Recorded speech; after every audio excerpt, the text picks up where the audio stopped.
안녕하세요. 양민의 라이브 멘토링 9월 22일 강의를 시작하겠습니다. 자, 이제 시험이 얼마 남지 않은 상황이어서 조금 불안하실 텐데요. 그럴수록 더욱 침착하고 견고하게 한 단계씩 정리를 해 나가시기를 부탁드리겠습니다.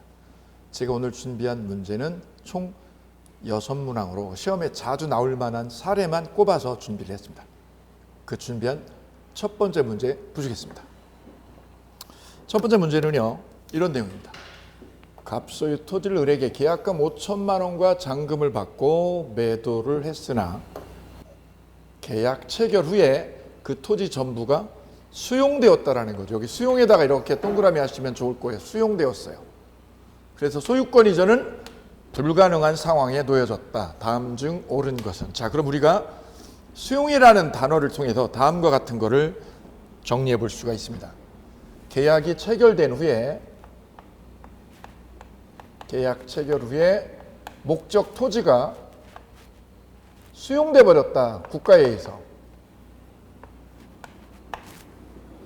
그럼 매수자는 돈을 줘야 되는데 수용돼 버려서, 이게 수용돼 가지고 토지가 이행불능이 돼 버렸다. 이행불능. 불능이 됐죠. 불능. 근데 불능이 된 원인이 무엇 때문이냐? 수용이라는 원인이죠. 이 부분에 관한 법리를 정리하는 거죠. 그러면 수용에 의해서 국가가 수용을 해서 토지를 넘겨줄 수 없는 이런 상황이 되면 우리는 쌍방한테 귀책 사유가 없는, 귀책 사유가 서로 없죠. 없이 이게 불능이 됐죠. 이럴 때 우리는 우연부담이다 라고 정의를 했어요. 우연부담이다. 불능이 된 원인이 갑에게도 을에게도 뭐가 없는 거죠? 귀책 사유가 없는 거죠. 귀책 사유 없이 불능이 되면 우리는 이를 우연부담, 채무자 우연부담이다 라고 정리했죠. 그러면 갑은 토지를 못 주게 됐죠. 수용당해서 못 주게 되면 을은 똑같이 하면 돼. 똑같이. 을도 돈을 안 주면 된다. 쌍방 의무는 똑같이 한다. 똑같이.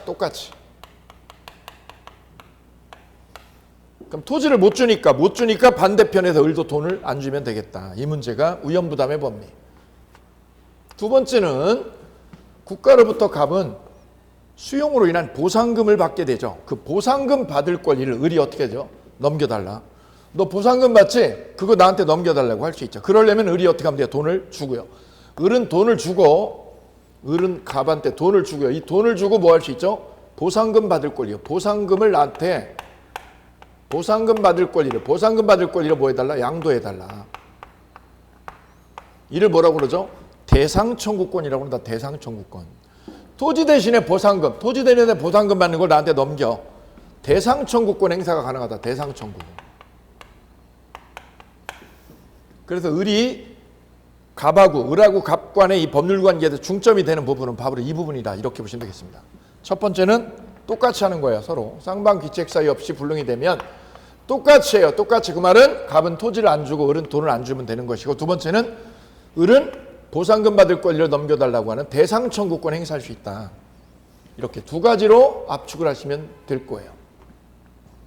그래서 갑을 간에 인정되는 중요한 법리는 이거고요. 조심할 거는 여기서 인정되지 않는 게 있죠. 이게 수용돼서 못 주게 된 거, 수용돼서 갑이 토지를 못 주게 된 거는 갑의 잘못이 아니거든요. 그래서 을은 갑한테 채무불이행으로 손해배상 청구를 못합니다. 첫 번째 뭐를 못하죠? 손배청구를 할 수 없다라는 거죠. 왜요? 얘 잘못이 아니잖아. 수용당한 거는. 두 번째, 그래서 을은 갑에게 전보배상이죠. 전보배상 청구를 못한다는 거죠. 전보배상은 뭐죠? 토지에 가름하는 돈 달라. 전보배상 청구가 안 된다는 거죠. 왜냐? 전보배상은 얘 잘못이어야 돼. 얘 잘못으로 불능이 되면 손해배상해달라. 이렇게 요구할 수 있거든요. 근데 이거는 얘 잘못이 아니죠. 갑의 잘못 아니라 국가에 의해서 수용된 거죠. 그때는 전보배상 요구를 못하는 거예요. 전보배상은 전제 조건이 누구 잘못? 갑의 잘못일 때. 여기서는 갑의 잘못이 없기 때문에 전보배상 요구 못한다라는 거죠. 세 번째는요, 개체과 책임이 안 돼요. 개체과는 계약 체결상의 과실의 줄임말이죠. 이 계약 체결상의 과실은 원시적 불능이어야 되거든요. 원시적 불능. 근데 이거는 계약 체결 후에 체결 후에 수용된 거니까 후발적 불능이고, 후발적 불능일 때는 개체거가 인정되지 않더라. 인정되지 않는 기본적인 맥락이죠. 자, 그럼 설문 가볼까요? 을은 매수자죠. 매수자 을은 수용 주체죠. 수용 주체면 누굴까요? 국가죠.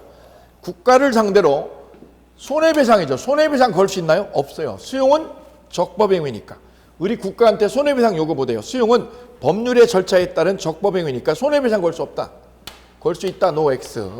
두 번째, 을은 갑에게 계약 체결상의 과실. 개체가칭이 물을 수 있나요? 없죠. 개체가 안 되죠.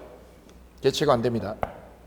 세 번째, 을은 갑에게 채무불이행을 이유로, 채무불이행으로 계약 파기되나요? 안 되죠. 왜요? 갑의 과실이 없기 때문에. 갑의 과실이 아니죠. 이거는 얘가 이 토지를 못 주게 된 거는 수용 때문이지 얘 잘못 아니죠. 얘 잘못이 아니니까, 갑의 잘못이 아니니까 을은 갑에게 채무불이행으로 해요. 채무불이행으로 계약 파기 안 돼요. 넷째, 을은 갑에게 매매대금이죠. 매매대금을 줄 의무가 없다. 똑같이 하는 거죠. 똑같이. 얘가 토지 안 주면 얘는 돈을 줄 필요가 없다. 우연부담이죠. 우연부담. 니을 동그라미요. 미음, 을은 갑의 수용보상금이죠. 수용보상금 청구권의 양도를 청구할 수 있다. 이를 뭐라고 그러죠? 미음을 대상청구권이다. 대상청구요. 보상금 너 받지? 받는 거 나한테 넘겨. 대상청구권 행사할 수 있다. 오케이. 니을 맞고요. 미음 맞고요. 비읍 보실까요? 을은 매매 계약을 해지하고 갑에게 전보배상, 여기 전보배상에 밑줄 그어볼까요? 전보배상을 치고 들어갈 수 있느냐? 없다라는 거죠. 전보배상은 갑에게 잘못이 있어야 되죠. 갑의 잘못으로 불능이 돼야죠. 근데 이거는 갑의 잘못이 아니라서 전보배상을 못 들어가는 거죠. 그래서 전보배상도 안 되죠. 그래서 맞는 것은 니을, 미음 4번 정답하시면 됩니다. 특히 전보배상이요. 전보배상이 여기서 문제가 되는 거죠. 이중매매에서 갑이 토지를 을에게 매매하고 토지를 병에게 또 팔았다. 1매매, 갑병간의 매매가 2매매 이렇게 되죠. 이때 갑이 을에게 줘야 되는 이 토지를요. 토지를 누구한테 병에게 등기를 넘겨줬다. 그래서 갑의 토지 인도 의무는 이 토지 인도 의무는 뭐가 됐어요? 병에게 주니까 이행불능 됐다. 이행불능. 이게 불능이 된 거죠. 불능. 불능되면 갑은 을한테 뭐 하죠? 토지 대신에 손해배상 하죠. 손해배상.